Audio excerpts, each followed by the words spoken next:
الحمد لله وكفى وسلام على عباده الذين اصطفى أما بعد فقد قال الله تعالى في كلامه المجيد وفي فرقانه الحميد أعوذ بالله من الشيطان الرجيم بسم الله الرحمن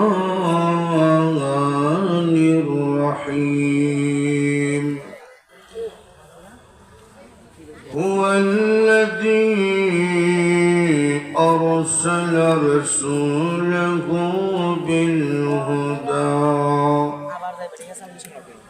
ودين الحق ليظهره على الدين كله ولو كره المشركون صدق الله العظيم اللهم صل على سيدنا ومولانا محمد وعلى آله وأصحابه وسلم আমরা যারা বসে আছি একটু মেহরবানি করে সকলের সামনে দিকে আগিয়ে বসলে জমা হইয়া বসলে মজলিসের সৌন্দর্য বাড়বে। আল্লাহ রাসূল বলছেন তোমরা যদি কোরআনের মজলিসের সৌন্দর্য বাড়ায় দাও আল্লাহ পাক তোমাদের কবরের সৌন্দর্য বাড়ায় দেবে। এই জন্য সকলের সামনে দিকে আগিয়ে আসেন কাছে আসেন। কবরটা আমাদের সুন্দর হোক এটা আমরা চাই কি চাই না? কারা কারা চাই? জাগাত বসে হাত তুললে তো না, মাহফিল যারা সুন্দর করে তারা চায়, কথা ঠিক না? এই জন্য কাছে আসেন, বেশি লম্বা আওয়াজ হতো না, কাছে আসেন। মাশাআল্লাহ জবান করে জিকির করি লা ইলাহা ইল্লাল্লাহ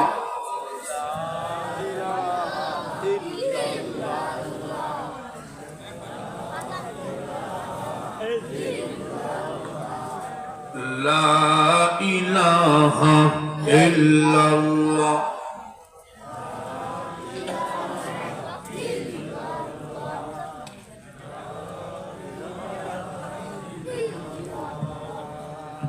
لا إله إلا الله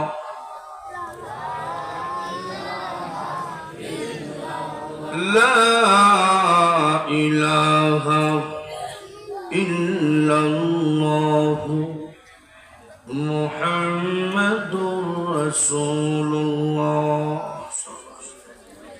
হিফজুল কোরআন মাদ্রাসা কর্তৃক আয়োজিত আজকের 12তম বার্ষিক ওয়াজ মাহফিলের মুহতারাম সভাপতি মুআজ্জাজ মুকাররম উলামায়ে কেরাম, সম্মানিত সাদা দাড়িওয়ালা মুরব্বী বাবারা, প্রাণপ্রিয় যুবক ভাইয়েরা, পর্দা আড়ালে সর্বনত সম্মানিত মা ও বোনেরা,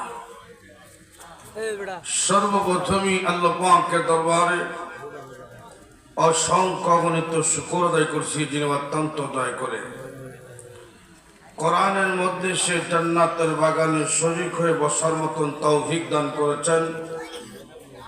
এই জন্য জবান করে উচ্চ কণ্ঠে আল্লাহ রাব্বুল আলামিনের আলিশান দরবারে কালিমাতু শুকর আদায় করে বলি আলহামদুলিল্লাহ।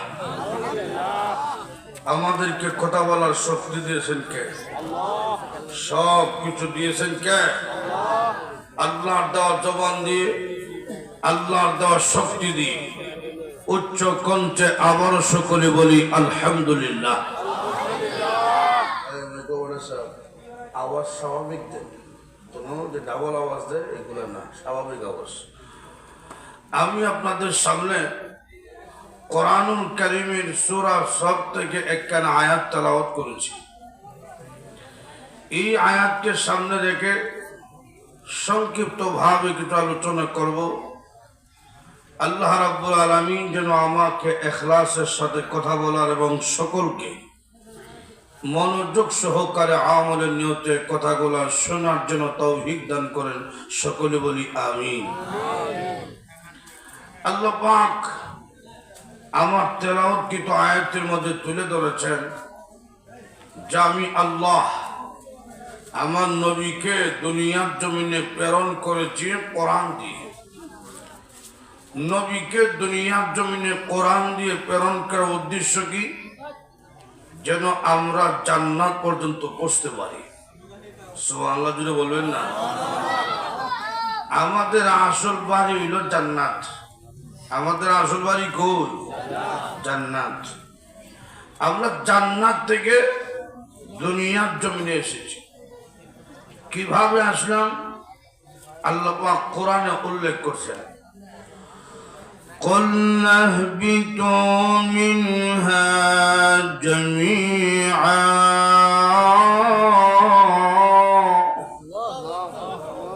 আল্লাহ পাক এই আয়াতে বলছেন, এই আদম এবং হাওয়া তোমরা নামে হলো জান্নাত থেকে। বাংলা গ্রামার, ইংরেজি গ্রামারে একের অধিক হইলে বহু বছর হয়, কিন্তু আরবি গ্রামার একটু ব্যতিক্রম। একের অধিক হইলে বহু বছর হয় না, দুইয়ের অধিক হইলে বহু বছর হয়। আদম এবং হাওয়া মিল্লা আরবি গ্রামার অনুযায়ী বহু বছর হয়নি, কিন্তু মহান আল্লাহ বহু বছরের শব্দ ব্যবহার করছেন। কেন? মুফাসসিরিন কেরাম জবাব দিয়েছেন, ডাইরেক্ট হইল আদম এবং হাওয়া, ইনডাইরেক্ট হইলাম আমরা সবাই। আমরা সবাই মিললে বহু বছর। এখন এই আদম তোমার আওলাদদেরকে, এই হাওয়া তোমার সন্তানদেরকে নিয়ে জান্নাত থেকে দুনিয়ার জমিনে নেমে হলো। আমরা আমাদের মা এবং বাবা আদম এবং হাওয়ার মাধ্যমে জান্নাত থেকে দুনিয়ার জমিনে এসে গেছি। এখন আবার জান্নাতে যাওয়ার দরকার আসেনি? একটু জোরে কম। জান্নাতে যেতে হলে কি করতে হবে? আল্লাহ পাক পরে বলছেন, فمن تبع هداي فلا خوف عليهم ولا هم يحزنون।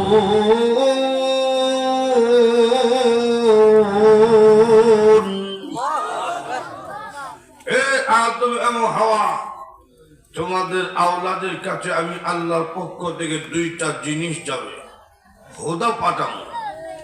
হুদার ব্যাখ্যা হলো দুইটা, এইগুলা কথা বলো না।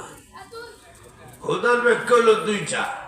এক নম্বর নবী রাসূল পাঠানো হবে, দুই নম্বর আসমানি কিতাব পাঠানো হবে। লক্ষাধিক পয়গম্বর আল্লাহ পাক দুনিয়ার জমিনে প্রেরণ করছেন। তন্মধ্যে শ্রেষ্ঠ যেই নবী, সেই নবীকে আমরা পাইছি। সুবহানাল্লাহ। শতাধিক কিতাব আল্লাহ নাজিল করছেন, তন্মধ্যে শ্রেষ্ঠ যে কিতাব, সেই কিতাবকে আমরা পাইছি। সুবহানাল্লাহ। হে আদম এবং হাওয়া, তোমার আওলাদ যদি আমার নবী গ্রহণ করতে পারে, তোমার আওলাদ যদি আমার কিতাব গ্রহণ করতে পারে, ভয়ের কোনো কারণ নাই, চিন্তার কোনো কারণ নাই। যে জান্নাত থেকে দুনিয়ার জমিনে গেছে, আমি আল্লাহ আবারও সেই জান্নাতে পৌঁছে দেব। সুবহানাল্লাহ। লক্ষ্য করে দেখেন, এই মুহতারাম, সামনে বসে আপনি কথা মোবাইলে কথা কন, আপনি যদি বোঝেন না বুঝবো কেনা? প্রতিটা জিনিসের একটা পরিবেশ আছে। আপনাদের পরিবেশ দেন, আমি কথা বলবো না, আমি চলে যাব।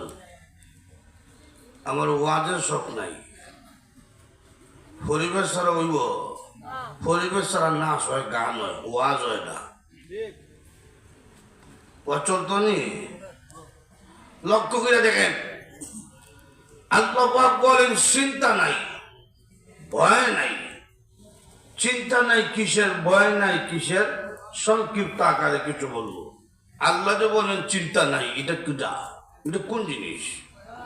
তাফসীর কারকগণ আনছেন কোরআনের সাথে সম্পর্ক রাখার কারণে, নবীর সাথে সম্পর্ক রাখার কারণে আপনি সুদ খান নাই, ঘুষ খান নাই, অবৈধ পন্থায় টাকা আপনি উপার্জন করেন নাই। এই জন্য মৃত্যুর সময় মুমিন একটা চিন্তায় পড়ে যায়, আমার আওলাদকে দুনিয়ার জমিনে রেখে যাচ্ছি, তার জন্য বাড়ি গাড়ি বানাইলাম না, টাকা পয়সা জমা রাখলাম না, আমার আওলাদকে রেখে যাচ্ছি অসহায় অবস্থায়, এই একটা চিন্তায় মাথা থাকে। তখন মহান আল্লাহ মৃত্যুর সময় রহমতের ফেরেশতা পাঠিয়ে দেয়। সুবহানাল্লাহ জোরে বলো।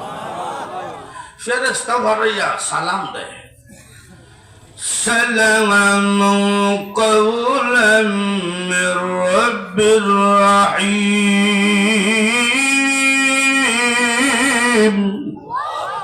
রব্বুর রহিমের পক্ষ থেকে তুমি সালাম গ্রহণ করো। আর শোনো, তুমি চিন্তা করো না, তোমার আওলাদের জন্য তুমি সুদ খাইয়া, ঘুষ খাইয়া, অবৈধ পন্থায় টাকা জমা করতে পারো নাই, চিন্তা নাই। তোমার আওলাদের জিম্মাদার স্বয়ং আল্লাহ। একটু জোরে কন, আরো জোরে। আল্লাহ যদি আমার আওলাদের জিম্মাদার হয়ে যায়, আমার কোনো চিন্তা আছে? যদি কোন সরকার কয় তোর কোনো চিন্তা নাই, তুই আমার গান গা, তোর পরিবারের দেখাশোনা একমাত্র আমার দায়িত্ব, এই ব্যাপারে কোনো চিন্তা আছে? আল্লাহ তোমার চিন্তা নাই যদি নবীর সাথে সম্পর্ক থাকে, তোমার কোনো চিন্তা নাই যদি আমার কোরআনের সাথে সম্পর্ক থাকে। কথা কোন ঠিক কিনা? গেল চিন্তা, ভয় নাই তিন জায়গায়। তাফসীর কারকগণ আনছেন তিন জায়গায় ভয় নেই। এক নম্বর মৃত্যুর সময়। মৃত্যুর সময় এটা আবার কিসের ভয়? আল্লাহ রসুল বলেন ঈমান হারাবার ভয়। এই সময় মানুষ ঈমান কিভাবে হারাবে? মিস্টার ইবলিস সারা জীবন আমাদের ঈমান নষ্ট করার জন্য মেহনত করতেছে। কথা কোন ঠিক কিনা? মিস্টার ইবলিস শয়তান আমাদের বন্ধু না দুশমন? আরো জোরে কম। মিস্টার ইবলিস সদর আমাদের পিছে লাগিয়ে আছে, কেউ না আমল নষ্ট করতো, ঈমান নষ্ট করতো। আল্লাহ নবী রাহমাতুল লিল আলামিন বলেন, যখন একটা মানুষের সাকরাত শুরু হয়, রহমতের ফেরেশতা, ব্যক্তিটা যদি নেককার হয় 500 ফেরেশতা আছে, রহমতের 500 ফেরেশতা। আজরাইলের সাথে রহমতি 500 ফেরেশতা আছে। আজরাইল এই ব্যক্তির বুকের মধ্যে যখন চাপ দিবে তখন কলিজা শুকিয়ে যায়। যেই ব্যক্তির সাকরাত শুরু হয় এমন পিপাসিত হয়, নবীজি বলেন গোটা পৃথিবীর পানি মুখের মধ্যে ঢেলে দিলেও পিপাসা দূর হবে না। এই পেরেশানির সময় মনে করেন আপনার মা অথবা বাবা আপনার আগে দুনিয়ার জমিন থেকে বিদায় নিয়েছেন। মিস্টার ইবলিস বাবার সুরত ধরে, মার সুরত ধরে আপনার সামনে আসবে, আইসা বলবে, রে সন্তান, তোর আগে আমি দুনিয়ার জমিন থেকে বিদায় হয়েছি, এসে দেখেছি কবরের কোন জগৎ নাই, মুনকার নাকির নাই, আল্লাহ বলতে কিচ্ছু নাই, কালেমা বলিস না, তুই তো পিপাসিত, নে আমার কাছে পানি আছে, কালেমা বলিস না। নবীজি বলেন এই যে একটা সময় বড় পেরেশানির সময়, একদিকে কলিজা শুকিয়ে গেছে পানির জন্য পেরেশান, আর একদিকে মিস্টার ইবলিস বাবার সুরত ধরে বলতেছে কালেমা বলিস না, পানি নে। তখন অবস্থা কি হবে? আল্লাহ নবী রাহমাতুল লিল আলামিন বলেন, তোমার সম্পর্ক যদি কোরআনের সাথে থাকে, তোমার সম্পর্ক যদি আমি নবীর সাথে থাকে, ভয় নাই মহান আল্লাহ রাব্বুল আলামিন মিস্টার ইবলিস শয়তানের হাজারো চক্রান্ত থেকে হেফাজত করিয়া মহান আল্লাহ ঈমানের সাথে মরণ দিবে। ইমানের সাথে যদি মরণটা হয়ে যায়, আমার জীবন কামিয়াব। কথা কোন ঠিক না? আর যদি ইমানের সাথে মরণ না হয়, এই জীবন, আমি যে মানুষ হইয়া জন্ম নিছি এর মধ্যে কোনো ফায়দা নাই যদি ইমান নিয়ে মরতে না পারি। কথা কোন ঠিক কিনা? ইমান, রাসূল বলেন সম্পর্ক লাগাও আমি নবীর সাথে, সম্পর্ক লাগাও কোরআনের সাথে, মহান আল্লাহ ইমানের সাথে মৃত্যু দান করবে। তো ইমান হারাবার কোনো ভয় নাই যদি কোরআনের সাথে এবং নবীর সাথে আমার সম্পর্ক থাকে। গেল এক জায়গায় ভয়, বাকি রইল আরো দুই জায়গায়। 2 নম্বর জায়গা হইল কবর। কবরের একটা জগৎ আসেনি? যেরকম আল্লাহ নবী রাহমাতুল লিল আলামিন বলেন, কবরে যখন যাইব, যাওয়ার পরে দেখবি মাটি, 2 পারের মাটি চৌকে দেখা যায় না, তো দূরে চলে গেছে। দূর থেকে এসে আপনি আমাকে চাপ দিবি। নবীজি বলেন, 2 পাথরে হাত যেগুলা এইভাবে ঢুকিয়া যাবে। এই কঠিন সময় যদি আমার সম্পর্ক কোরআনের সাথে থাকে, কুরআন ফাকির সূরা ধরে বুকের মধ্যে বসবে, বৈশা বলবে, কবরের মাটি থেমে যা, চাপ দিস না। এইটা সাধারণ কোন ব্যক্তি না, একজন কোরআনওয়ালা ঘুমাইছে। যতক্ষণ পর্যন্ত আল্লাহ তোমার কবরকে জান্নাতি বাগান না বানিয়ে দিব, কোরআন আপনাকে রেখে বিদায় নিবে না। কোরআনের সাথে সম্পর্ক করার দরকার আছে নি? একটু জোরে খান। সম্মান বইরা যায়, ইজ্জত বইরা যায়। ইমাম মুহাম্মদ রাহিমাহুল্লাহ বড় আলেম, বড় বুজুর্গ, জমানার বড় ইমাম, ইন্তেকাল করছেন, কবরে দাফন করা হইল। উনি জীবিত হয়ে গেছে, কিন্তু মুনকার নাকির আসে না। উনি তো চিন্তায় পড়ে গেল, মুনকার নাকির আসে না কেন? আমার কবরের রাস্তা কি মুনকার নাকির ভুলে গেছে? এমনি আল্লাহর পক্ষ থেকে আওয়াজ এসেছে, ও ইমাম মুহাম্মদ, তোমার সিনায় ইলমে ওহীর জ্ঞান আছে। আমি আল্লাহ মুনকার নাকিরের প্রশ্নের সম্মুখীন করিয়া আমি আল্লাহ তোমাকে লজ্জিত করতে চাই না। বিনা প্রশ্নে তোমার কবরকে জান্নাতের বাগান বানিয়ে দিলাম। কোরআনের সাথে সম্পর্ক লাগাও।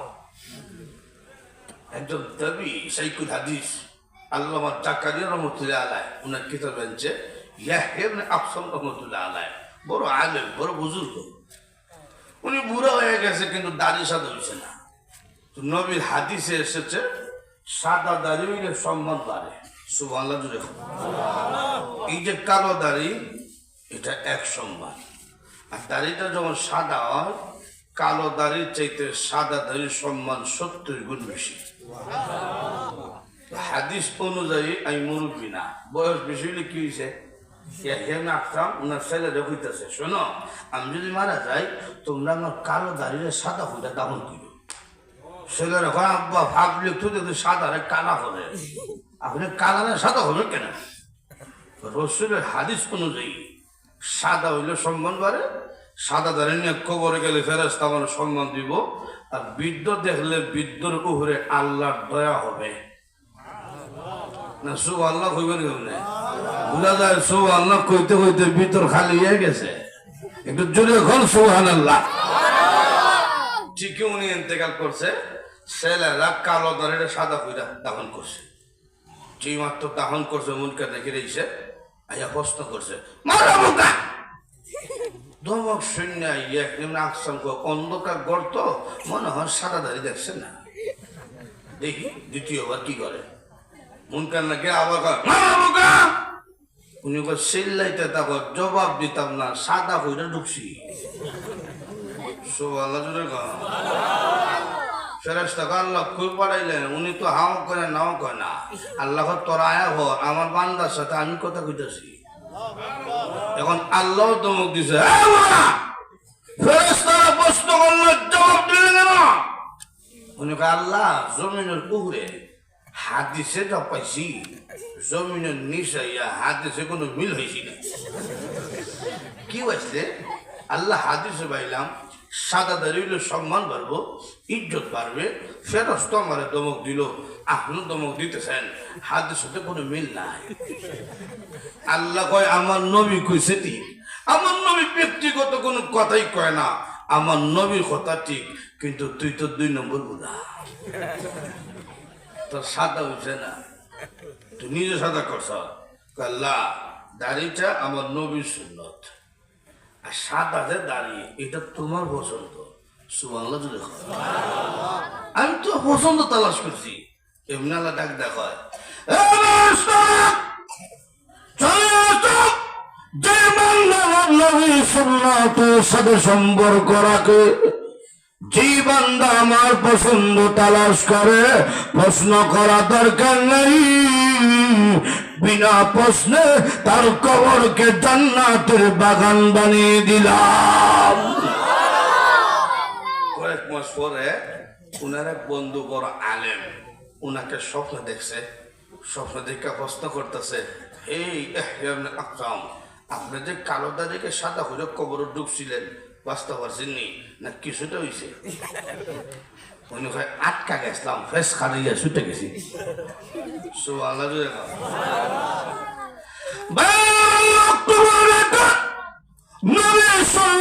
সাথে যদি আমার সম্পর্ক থাকে কোরআনের সাথে যদি সম্পর্ক থাকে আমার সঙ্গে কোরআন কবরে যাবে কোরআন যদি আমার সঙ্গে যাই ভয় নাই কোনো ভয় নাই সুবহানাল্লাহ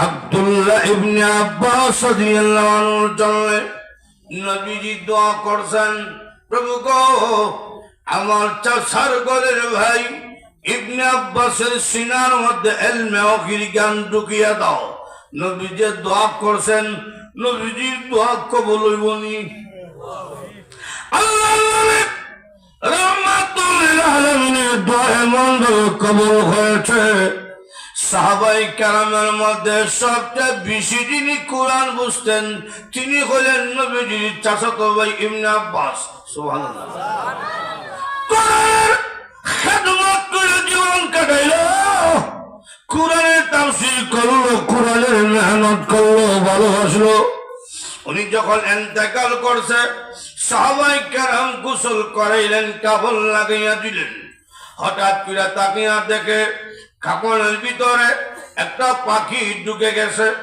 পাখিটা বের করার জন্য কাফন করলেন তাকিয়া দেখে ভিতরে কোনো পাখি নেই আগুন আবার প্যাকেট করে দিছে যেই মাত্র আব্দুল্লাহ ইবনে আব্বাস রাদিয়াল্লাহু আনহুর লাশ কবরের মধ্যে রেখে দেওয়া হয়েছে এমনি তাকিয়া দেখে পূর্বের পাখি কাপড়ের ভিতর থেকে বের হইয়া কোরআন তেলাওয়াত শুরু করে দিছে আলিফ লাম মিম তিলকা আয়াতুল কিতাবিল হাকীম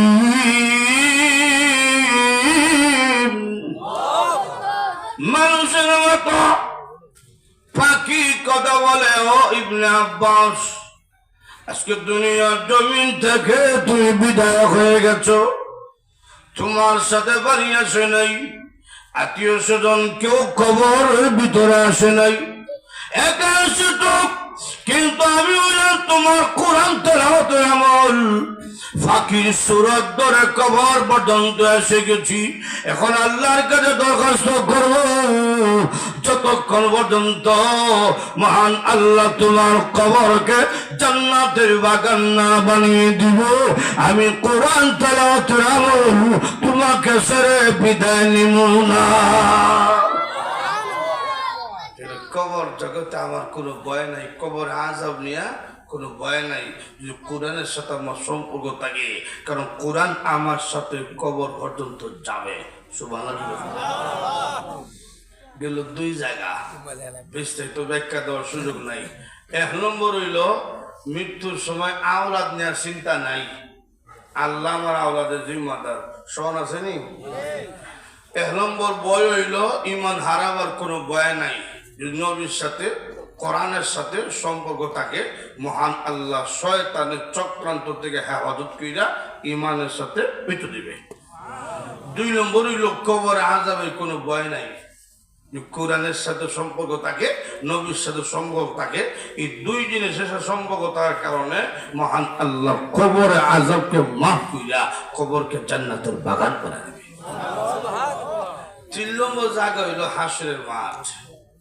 এই হাসরের মাঠ বড় বিপজ্জনক একটা জায়গা। সন্তান মার সামনে হাঁটবে, মা চিনবে না। চিন্তা করছিনি কেমন বিপজ্জনক? দুনিয়ার জমিনে যদি কোনো সন্তান বিপদে পড়ে, এই সন্তানের জন্য সবচেয়ে যিনি বেশি পেরেশান তিনি হচ্ছেন মা। তিনি কে?